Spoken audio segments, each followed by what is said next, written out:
할렐루야.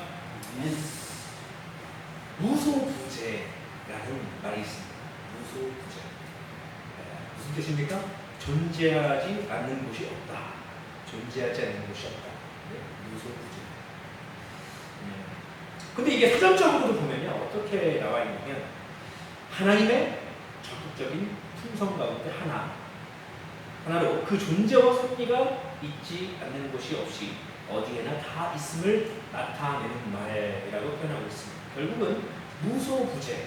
사실 이 땅에 무소부재한 것들은 없기 때문에 사전적으로도 하나님이라는 단어를 사용해서 풀이하고 있는 것이죠. 그렇습니다. 무소부재.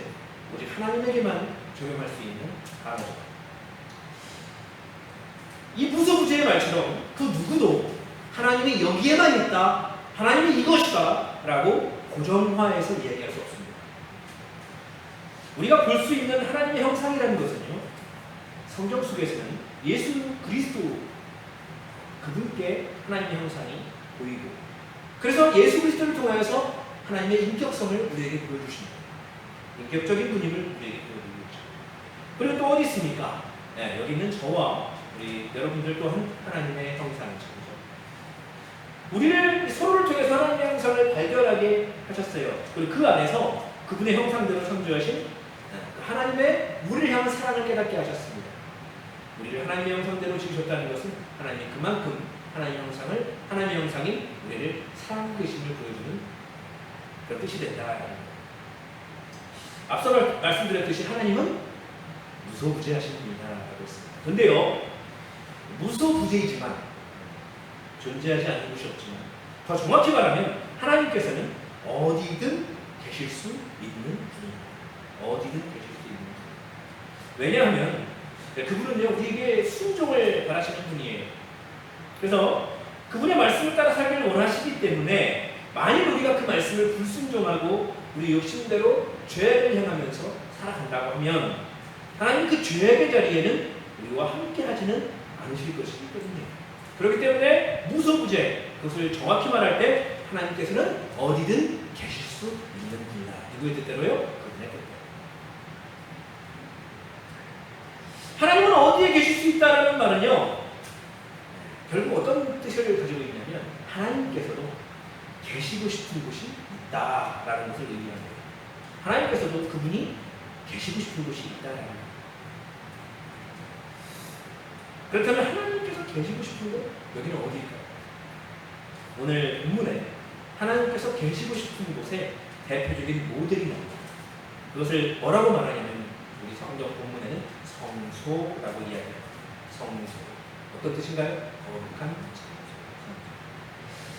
이 성소를 통해서 하나님께서 우리에게 그분의 마음을 깨닫게 하시는데요. 오늘 이 나누는 성소에 대한 이 말씀을 나눌 때 은혜가 충만하기를 원합니다. 10계명 중에 2계명, 제2계명은 이런 계명이죠. 출애굽기 20장 4절에 기록되어 있습니다. 너를 위하여 새긴 우상을 만들지 말고 또 위로 하늘에 있는 것이나 아래로 땅에 있는 것이나 땅 아래에 물속에 있는 것에 어떤 형상도 만들지 말며. 아멘. 이 세상에 신이라고 불리는 그런 여러 우상들이죠. 우상들에는 특징이 있습니다. 공통적인 특징이 있다는 거예요. 뭐예요? 그 우상들은, 그 이방의 신들은 어떤 한 장소에, 특정한 장소에 매여 있는 것이다. 어떠한 신비한 공간이라든지, 아니면 특이한 모양을 가진 것, 이를테면 돌이라든지, 나무라든지, 물건 안에 갇혀 있습니다. 우상들은 왜 이렇게 갇혀 있을까요? 왜 자유롭지 못하고? 바로 사람이 만들었기 때문에. 출애굽기 32장 1절에 보면 이런 말씀도 나옵니다. 백성이 모세가 산에서 내려오기 전임을 보고 모여 백성이 아론에게 이르러 하라되 일어나라, 우리를 위하여 우리를 인도할 신을 만들라. 이 모세 곧 우리를 애굽 땅에서 인도하여 사람은 어찌 되었는지 알지 못함이니라. 네. 모세가 시내 산에서 하나님을 만나 뵙고 증거판 둘을 가지고 내려옵니다. 그런데 이스라엘 백성들의 생각에는 생각보다 모세가 늦는 것이죠. 그래서 혼란스러워했던 것 같습니다. 그리고 이 모세라는 사람이 죽었는지 살았는지 소식도 없으니까 아론에게 이야기하기를 어서 우리를 위하여 인도할 신을 만들어 보여라 라고 요구를 했던 것이죠. 그런데 이때에 아론은 어떻게 했습니까? 그들에게 그러면은 너희들이 가지고 있는 금을 내게로 가지고 오라 했어요. 금을 가지고 와서 뭘 만들었습니까? 금송아지를 만들었습니다. 금송아지 형상. 그리고 뭐라고 해요? 그것을 일컬어서 자 보아라 이스라엘 백성들을 애굽 땅에서 인도해낸 신이다 라고 하는 거예요. 그리고 그 신의 이름은 뭐예요? 여호와라고 부르고 있습니다. 여호와. 결과적으로는 그들의 마음에는 아론의 마음에는 그분을 자기를 이끌었던 여호와를 어디에 담은 거예요? 금송아지 형상의 마음대로 담았다는 거예요. 그러면 이 금송아지는 왜 만들었습니까? 왜 누구를 위해 만들었습니까? 하나님께 경배하기 위해 만들었습니까? 아니에요. 이 금송아지를 만든 이유는 누구를 위해? 그들을 위해. 자기들을 위해 만든 것이죠. 이렇게 우상을 섬기는 백성들은요, 자기가 원하는 뜻을 이루기 위해서 자기가 의지할 신을 만드는 거예요. 그래서 어느 장에서 특정한 것, 거기에 내어 놓는다라는 거예요. 그리고 사람은 거기다 복을 비는 것이죠. 지금도 그렇잖아요. 그러다 보니까 특정 장소, 특정한 어떠한 그 신이라고 불리는 그 우상, 그 앞에서는 막 공손하고 굉장히 경배하듯이 합니다. 그러나 그것이 눈에 보이지 않는 곳에서는 어떻게 해요? 자기 마음대로 행한다라는 거예요. 왜요?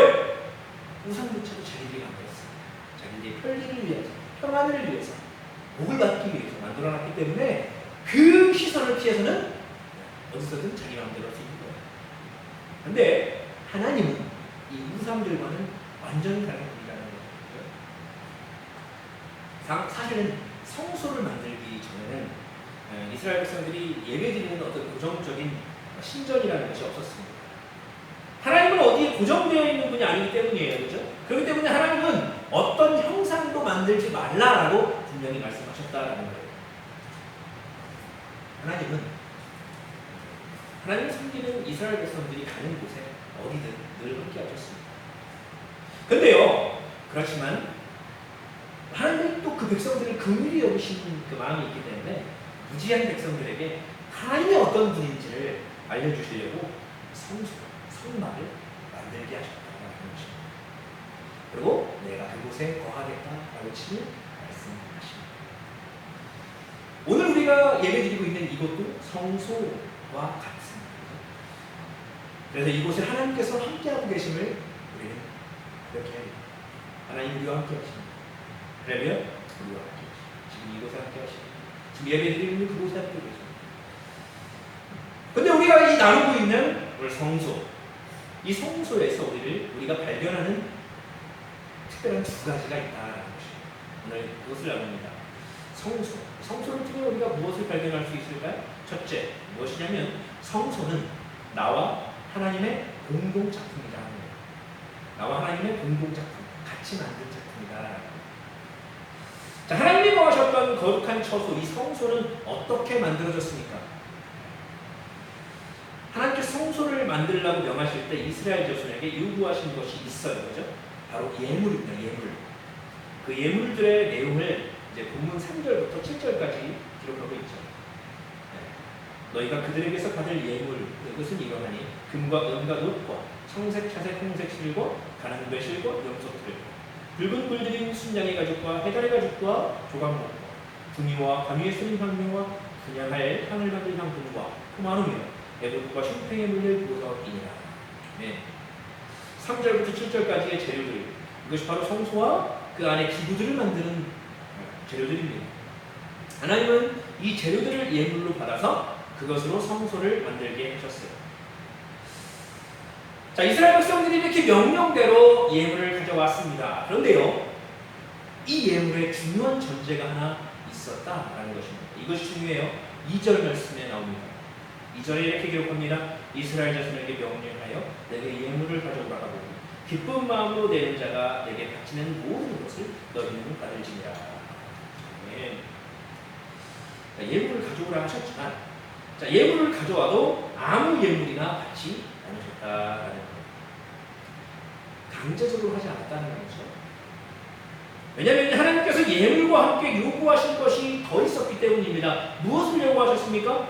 바로 기쁜 마음. 드리고자 하는 마음. 그래서 기쁜 마음으로 예물을 가져오는 자가 들고 오는 그 예물을 받아라 라고 하신 거예요. 우리가 그걸 뭐라고 말합니까? 자원하여 드리는 예물이죠. 그것은 마음으로 드리는 것입니다. 자원했다는 것은 뭐예요? 내가 원해서 드리는 거예요. 액수와 상관이 없습니다. 결국은 하나님께서는 어디에 계시기를 원하시는 분이냐 하면 뭐예요? 단순히 그냥 뭐 성소 이게 아니라요. 저와 여러분의 마음이 있는 곳 거기를 원하십니다. 예배를 똑같이 드린다 하더라도 우리의 마음까지도 하나님께 드려야 하나님께서 그곳 가운데 함께 하시기를 원하십니다. 참 근데 귀찮게 일하시죠, 그죠? 어렵게 일하십니다. 성소도 그냥 이 세상을 말씀으로 창조하셨듯이 성소여 생겨나라 이렇게 하면 얼마나 좋습니까, 그죠? 쉽잖아요. 그런데 여러분 아시다시피 창세기의 노아의 방주 100여 년간 오랜 시간을 들여서 사람이 만들게 하셨잖아요, 노아가. 그죠? 노아와 가족들이 애쓰지 않아도 말씀으로 만드실 수 있었을 텐데 방주야 생겨나라 보시기에 좋았더라 할 수 있는데 그렇게 안 하시다는 거예요. 깊은 의미가 있다는 것이죠. 바로 이 전능하신 창조주 하나님께서 우리의 헌신을 요구하신다. 그리고 우리의 헌신을 요구하시는 이유는 뭐예요? 단지 우리를 노동시키기 위해서가 아니라 우리의 마음을 원하시기 때문입니다. 이것을 기억하시기 바랍니다. 하나님은 우리에게 어떠한 일을 통해서 땀 흘리기를 원하시는 것이 아니라 뭐예요? 우리의 마음을 원하십니다. 하나님은 혼자 일하시지 않습니다. 하나님은 말씀을 듣고 계시는 여러분과도 함께 일하고 계시고 또한 여기 있는 저와도 함께 일하십니다. 어떻게 일하십니까? 네, 저를 통해서 오늘도 말씀을 전하게 하고 계시죠. 저는 또 마음을 다해서 말씀을 전하는 것을 통해 헌신하고 있는 것입니다. 하나님 기쁘게 받으시는 거예요. 말씀으로 다 하실 수 있음에도 불구하고 우리를 헌신케 하시는 하나님. 그리고 어디든 계실 수 있음에도 극구 구별된 성소를 만들게 하시는 하나님. 그 하나님은 저와 여러분과 함께 지금도 일하기를 원하시는 분임을 고백할 수 있기를 소원합니다. 우리의 입술을 통해 예수님의 복음을 여전히 전하기를 원하시는 분이다라는 거예요. 그분이 그냥 사람들에게 음성을 통해서 전하면 되지 않습니까? 그러나 하나님은 그렇게 일하지 않으신다라는 거예요.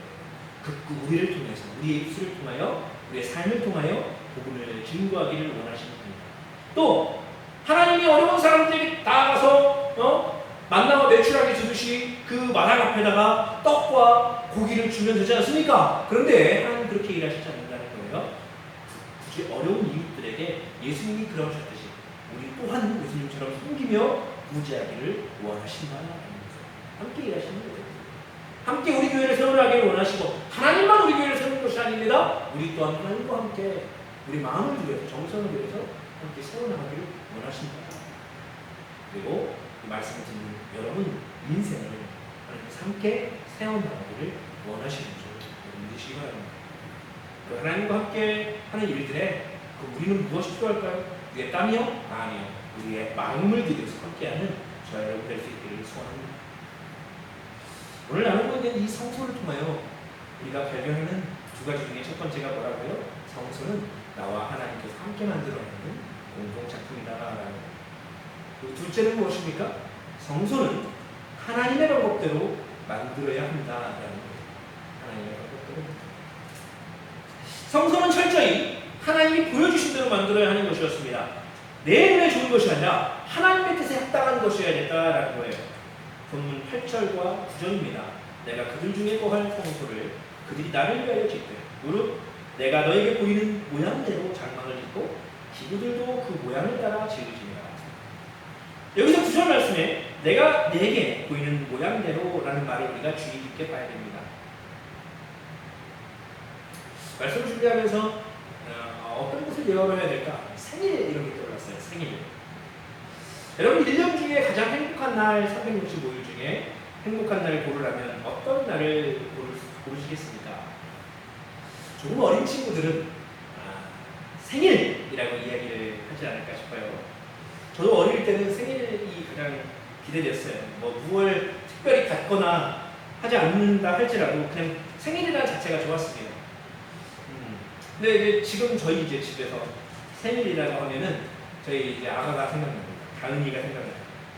생일. 왜냐면 왜 생각나냐면 모든 생일날은 양가의 모든 어떤 가족이 생일이 있든 그 초를 다은이가 들고 있기 때문입니다. 참 귀엽죠, 그죠? 저도 나이가 얼마 안 되지만 이제 40대를 살아가다 보니까 생일에 대한 의미가 이제 거의 없습니다. 그냥 가족들과 지내는 삶 자체가 행복하고 하나님께서 인생 중에 그냥 하나하나 일을 만들어 가시는 그 모습을 보는 게 행복한 것 같아요. 그렇더라도 생일이라는 것은 가장 행복한 날 중 하나죠. 그렇죠? 그러면 여러분은 만약에 여러분 생일날 가장 받고 싶은 선물이 무엇입니까? 어떤 것이 생각나시나요? 아무리 생각해봐도 저한테 너 생일날 뭐 받고 싶냐? 이렇게 물어보면 저는 생각나는 게 목회자이긴 하지만 두 글자밖에 생각이 안 납니다. 뭐예요? 세 글자일 수도 있겠네요. 현금. 마음으로 외친 분도 계실 거예요. 현금. 세 글자인 분은 뭘까요? 금일봉. 어린이들도 받고 싶은 세 글자 뭐예요? 5만 원. 뭐 이렇게 대답을 하겠죠. 생일에 뭐 저마다 받고 싶은 선물이 있을 수 있고 또 만들고 싶은 파티가 있을 수 있어요. 또 함께하고 싶은 사람이 있을 겁니다. 그런데 이 행복한 날인 이 생일이 가장 행복한 날이 되려면 어떻게 하면 되는 거예요? 생일의 주인공의 바램대로 해주는 것이 가장 행복한 생일을 만들어주는 것입니다. 아이가 생일을 가장 행복하려면 아빠 엄마가 원하는 생일상이 아니라 생일날이 아니라 아빠가 원하는 생일날을 만들어줘야 된다는 것입니다. 자, 이제 돌아가서 그럼 성소는 그러면 누구를 위하여 지으라 하셨나 하면 하나님을 위하여 지으라 하셨습니다. 그렇기 때문에 성소 가장 아름답고 성소가 가장 의미가 있으려면 바로 하나님의 방법대로 지어져야 합니다. 말 그대로 그곳이 거룩한 장소가 되려고 하나님이 임재하시는 장소가 되려면 나의 마음, 내가 봤을 때 와 멋있다 하게 만드는 것이 아니라 하나님의 방법대로 만드는 거예요. 그것이 좁아진 거, 기와진 거, 아파트 같은 하나님의 방법대로 만들어야 된다라는 거예요. 그래서 내가 너에게 보이는 모양대로라고 하나님은 명령하셨다는 것이죠.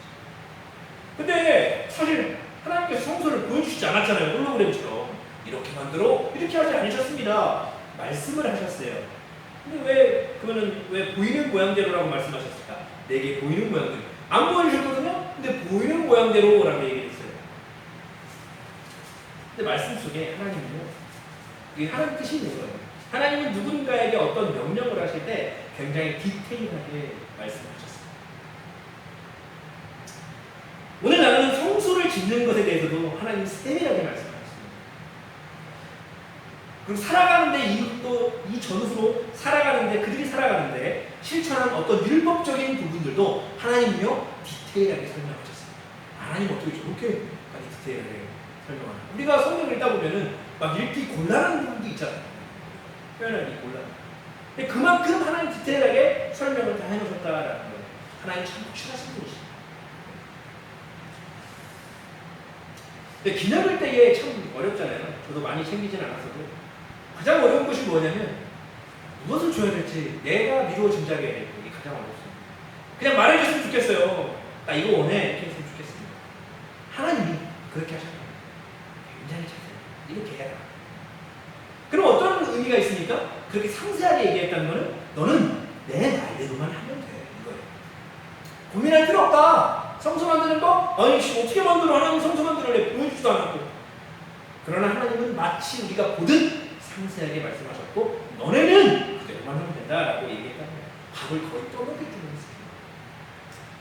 문제는 하나님 디테일하게 너희는 삶을 살아가기 이렇게 살아가라 라고 얘기하셨다고 할지라도 그 하나하나 상황에 우리가 실천이 어렵다는 거예요.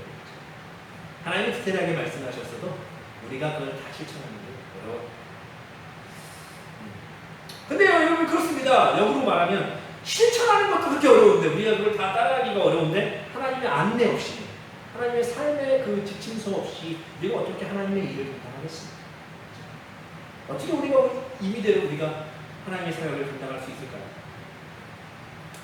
이 대단히 명령 속에 연약한 우리를 위하시는 하나님의 배려와 사랑이 있음을 여러분 기억하고 감사할 수 있고, 이렇게 하나님의 명령대로 순종해서 만든 성소, 그것이 바로 하나님께서 계시고 싶은 곳이었고 임재의 장소였습니다. 하나님의 임재를 약속한 이 성소는 나의 제도, 인간의 제도나 아이디어가 아닌 하나님의 설계대로 이해하는 그 순종이 담겨있는 것이어야 했다는 것이죠. 그리고 이 성소를 통해서 구원에 대한 하나님의 생각도 알 수 있죠. 우리를 위해 하시는 사역 중에 가장 중요한 사역이 뭡니까? 구원입니다. 이 구원도요, 나의 분노, 나의 임의의 방법대로 얻는 것이 아니라 누구의 방법대로요? 철저하게 하나님의 방법대로 얻을 수 있는 것이다. 그래서 이것은 하나님의 은혜라고 우리는 표현하는 거예요. 그분의 방법대로 순종할 때 구원받을 수 있는 것입니다. 예수님을 영접할 때 얻어지는 사실 우리가 깨닫게 되십니다. 우리의 신앙생활도 내 생각 또 내 상황만을 고려해서 영적인 일에 우리가 몸을 살릴 수도 있어요. 내가 어떻게 이걸 감당해? 그럴 수도 있지만 여러분 제사로니가전서 5장 16절에서 18절처럼 항상 기뻐하라, 쉬지 말고 기도하라, 범사에 감사하시면서 뒤에 또 그렇잖아요. 이것이 하나님의 뜻이다라고 말씀하셨지 않습니까? 그 말씀을 생각하면서 내가 늘 살아갈 때 하나님의 그 명령에 순종하기를 늘 힘쓰면서 예배를 힘쓰고 또 말씀 보기를 힘쓰고 깨닫기를 힘쓰고 조금 더 기도로서 하나님께 나아가기를 힘쓰고 그분의 뜻을 묻기를 힘쓰는 저와 여러분 되기를 신앙의 자리가 되기를 소망합니다. 말씀을 정리하면 하나님은 어떤 장소나 물건에 갇혀 계시는 분이 아니지만 성소를 만들라 하시면서 그 뜻을 말씀하셨습니다. 그 뜻은 무엇입니까? 너희 마음을 다해서 헌신하는 삶을 살아. 또 너희 방법대로가 아니라 나의 방법대로 살아. 내가 그곳에 함께 하마 약속하셨습니다. 우리가 남은 한 주간을 살아갈 때에 우리 앞으로의 삶을 계속 걸어갈 때 마음을 다해 헌신하고 하나님의 말씀대로 살아가기를 힘써서 하나님이 임재하시는 저와 여러분의 삶의 자리가 되기를 간절히 소망합니다. 기도하겠습니다.